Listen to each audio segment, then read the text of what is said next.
तो good morning. तो बात करते हैं नेक्स्ट क्लास की।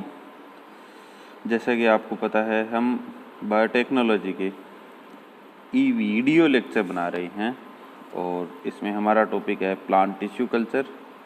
लास्ट क्लास में हमने बात की थी plant tissue culture, basic concept क्या चीज़ है, प्लांट सेल्स के यूनिक फीचर्स क्या हैं, सेलुलर टोटिपोटेंसी क्या चीज़ होती है, इनके बारे में डिस्कस किया था। आज हम बात करेंगे टिश्यू कल्चर मीडिया कैसे बनाते हैं, टिश्यू कल्चर मीडिया किस किस टाइप के होते हैं, क्या क्या इंग्रेडिएंट होते हैं टिश्यू कल्चर मीडिया में। एक बेसिकली इंट्रो इनके बारे में डिस्कस करेंगे।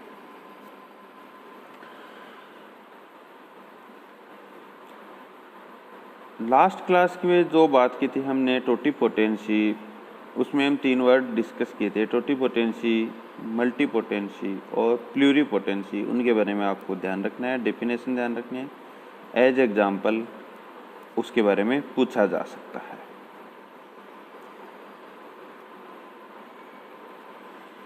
प्लांट टिश्यू कल्चर मीडिया, सबसे पहली बात ध्यान रखनी है, एक ऑब्जेक्टिव टाइप का क्वेश्चन बन जाता है कि कल्चर मीडिया में इंग्रेडिएंट्स को किस तरीके से हम एक्सप्रेस करते हैं, उनकी वैल्यूज़ को। तो आपको ध्यान रखना है जो वैल्यूज़ हैं उनको मास वैल्यूज़ में एक्सप्रेस करते हैं, जैसे मिलीग्राम पर लीटर या ppm पार्ट्स पर million. Culture media in vitro cultivation के लिए हम तैयार करते हैं। किसी भी कल्चर मीडियम में 4 बेसिक कंपोनेंट्स होते हैं। फर्स्ट, इसेंशियल एलिमेंट्स या मिनरल आयंस। ये इसेंशियल एलिमेंट्स या मिनरल आयंस कॉम्प्लेक्स साल्ट्स के कॉम्प्लेक्स मिक्सर के रूप में हम कल्चर मीडिया में डालते हैं, साल्ट के कॉम्प्लेक्स मिक्सर के रूप में। जैसा कि आपको पता है कि मिनरल आयंस को 2 कैटेगरी में हम डिवाइड करते हैं, एक मैक्रोन्यूट्रिएंट्स और एक माइक्रोन्यूट्रिएंट्स। मैक्रोन्यूट्रिएंट्स में आपको पता है, जैसे प्लांट फिजियोलॉजी में आप पढ़ते हैं, पोटेशियम है, phosphorus, sulphur, calcium, magnesium, nitrogen, ये मैक्रोन्यूट्रिएंट्स हैं। जबकि ferrous, manganese, zinc, copper, molybdenum, ब्रोमियम, ये माइक्रोन्यूट्रिएंट्स हैं। सेकेंड थिंग कल्चर मीडिया में होती है organic supplement. Organic supplements culture media में विटामिन्स और अमीनो एसिड्स सप्लाई करने के लिए ज़रूरी होता है कि जो सेल हम या जो टिश्यू हम ग्रो करवा रहे हैं उसके लिए जो विटामिन्स और अमीनो एसिड चाहिए वो ऑर्गेनिक सप्लीमेंट के फॉर्म में हम देते हैं। जैसे फॉर एग्जांपल ज़्यादातर कल्चर मीडिया में हम ईस्ट एक्सट्रैक्ट काम में लेते हैं ऑर्गेनिक सप्लीमेंट के फॉर्म में। थर्ड थिंग है कि कल्चर मीडियम में हम एक फिक्स्ड कार्बन का सोर्स रखते हैं। फिक्स्ड कार्बन का सोर्स जैसे ग्लूकोज का सोर्स रखते हैं। ग्लूकोज का सोर्स है वो नॉर्मली सुक्रोज के फॉर्म में हम काम में लेते हैं। इसके अलावा ग्रोथ रेगुलेटर्स भी काम में लेते हैं, जिनके बारे में हम आगे डिस्कस करेंगे। एंटीबायोटिक्स भी काम में लेते हैं कि कौन सी सेल्स को हमें ग्रो करवाना है, कौन सी सेल्स को नहीं करवाना है। इनके लिए एंटीबायोटिक्स भी हम काम में लेते हैं।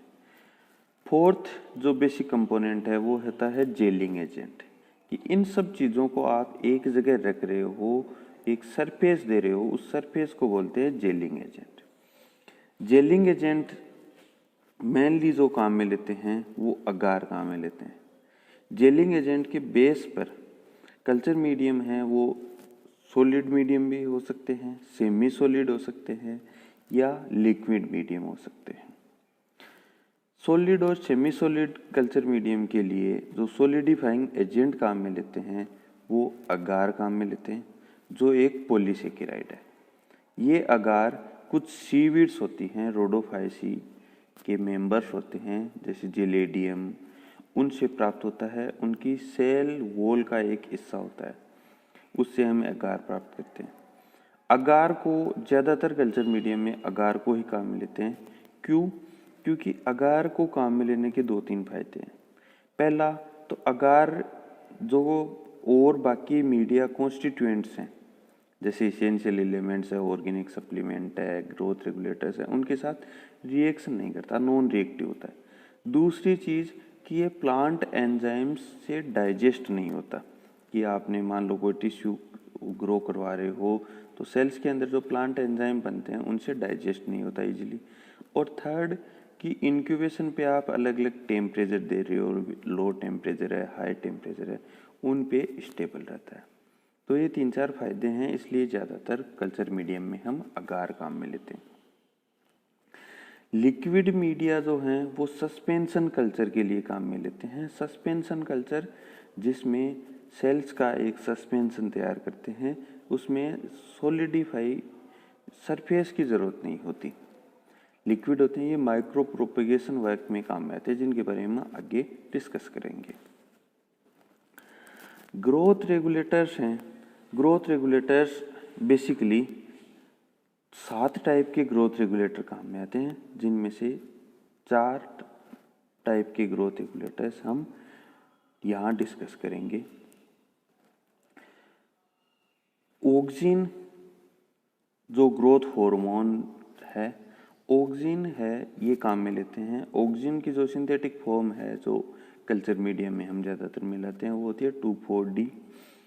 ऑक्सिन का काम होता है वो केलस में रूट का इंडक्शन कराता है। अगर आपके पास केलस बना हुआ है, कल्चर मीडियम में आप ऑक्सिन डालोगे तो रूट इंडक्शन होगा, रूट बनने लग जाएंगी। ऐसे ही आपको किसी केलस से सोमेटिक एम्ब्रियोज बनाने हैं तो आप ऑक्सिन डाल सकते हैं।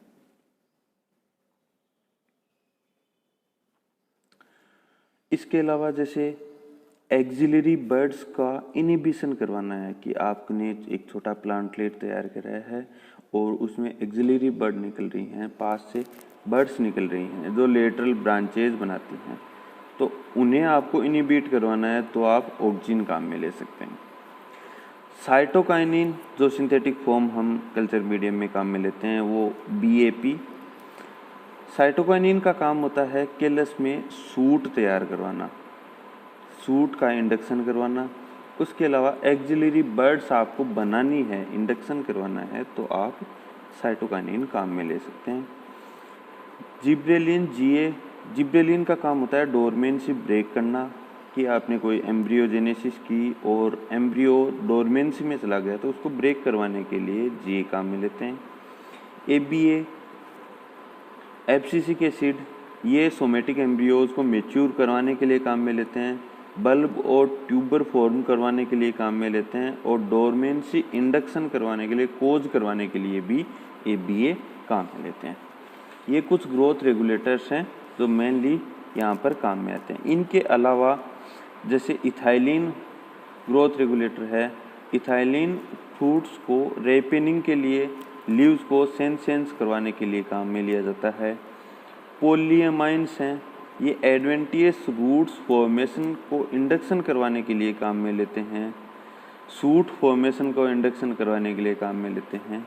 जेसमोनिक एसिड है जो बल्ब और ट्यूबर फॉर्म करवाता है, मेरिस्टेम को एनहेंसमेंट करवाता है। ये कुछ ग्रोथ रेगुलेटर्स हैं जो कल्चर मीडियम में हम मिलाते हैं ताकि जो हम टिश्यू जो एक्सप्लांट काम में ले रहे हैं उसको अपने हिसाब से ग्रो करवा सकें। कल्चर मीडियम के बाद में बात आती है कि हमने जब शुरुआत में डेफिनेशन की बात की थी तब हमने बात की थी कि proper appropriate condition, nutrient condition aseptically मतलब स्टेरिलाइज करके आप अगर दे रहे हो तो प्लांट सेल्स ग्रो हो सकती हैं। तो स्टेरिलाइज करने के लिए कुछ मेथड्स होती हैं। न्यूट्रिएंट मीडिया को भी स्टेरिलाइज करना होता है, प्लांट मटेरियल जो काम में ले रहे हो उसको भी स्टेरिलाइज करना होता है। न्यूट्रिएंट मीडिया के लिए जैसे कुछ ये मेथड्स हैं, जैसे ऑटोक्लेविंग, ऑटोक्लेव जो मशीन आपके लैब में है, ऑटोक्लेविंग ये ग्लासवेयर्स को स्टेरिलाइज करने के लिए काम में ली जाती है। अब यहाँ से जैसे क्वेश्चन पूछा जा सकता है कि कल्चर मीडिया को हम ऑटोक्लेव क्यों नहीं कर सकते, क्योंकि कल्चर मीडिया को आप ऑटोक्लेव करोगे तो हाई टेम्परेचर की वजह से कल्चर मीडिया डिकम्पोज हो सकता है। जो कॉन्स्टिट्यूएंट्स हैं, जो ऑर्गेनिक सप्लीमेंट हैं, ग्रोथ रेगुलेटर्स आपने मिक्स किए हैं कल्चर मीडिया में, वो डिकम्पोज हो सकते हैं, ख़राब हो सकते हैं। इसलिए केवल ग्लासवेयर्स का ही ऑटोक्लेविंग करते हैं। ऑटोक्लेविंग की मेथड आपको जैसे पता है ही, कि 121 डिग्री सेंटीग्रेड या 149 डिग्री फ़ारेनहाइट टेम्परेचर पर 15 से 20 मिनट तक मशीन को चलाते हैं, जिससे उसके अंदर रखे हुए ग्लासवेयर्स ऑटोक्लेव हो जाते हैं, उनकी सरफेस स्टेरिलाइज हो जाती है। थर्ड है फिल्टर स्टेरिलाइजेशन। सेकंड जो मेथड काम में लेते हैं फिल्टर स्टेरिलाइजेशन, ये कल्चर मीडिया के लिए काम में लेते हैं। इसके अंदर क्या होता है कि कल्चर मीडियम को हम बैक्टीरियल प्रूफ मेम्ब्रेन फिल्टर होते हैं उनसे पास करवाते हैं, उनसे छान लेते हैं, फिल्टर कर लेते हैं, जिससे जो भी बैक्टीरिया वगैरह हैं वो अलग हो जाते हैं। थर्ड जो स्टेरिलाइजेशन की मेथड काम में लेते हैं वो सरफेस स्टेरिलाइजेशन है। ये एक्सप्लांट, जो प्लांट हम काम में ले रहे हैं उसे बोलते हैं एक्सप्लांट। जो प्लांट पार्ट आपने जैसे लीव्स का पार्ट लिया तो वो एक्सप्लांट हो गया, रूट का पार्ट लिया तो वो एक्सप्लांट हो गया। जिस पार्ट को आप काम में ले रहे हो वो एक्सप्लांट है। एक्सप्लांट को स्टेरिलाइज करवाने के लिए सरफेस स्टेरिलाइजेशन मेथड काम में लेते हैं, जिसके अंदर नॉर्मली क्या होता है वो 1 से 2% सोडियम हाइपोक्लोराइड होता है, 9 से 10% कैल्शियम हाइपोक्लोराइड या 70% इथेनॉल, इनसे सरफेस स्टेरिलाइज करते हैं। अपन एक्सप्लांट को चारों तरफ से सरफेस स्टेरिलाइज करवा देते हैं। ये कुछ मेथड्स हैं स्टेरिलाइजेशन की। थैंक्स।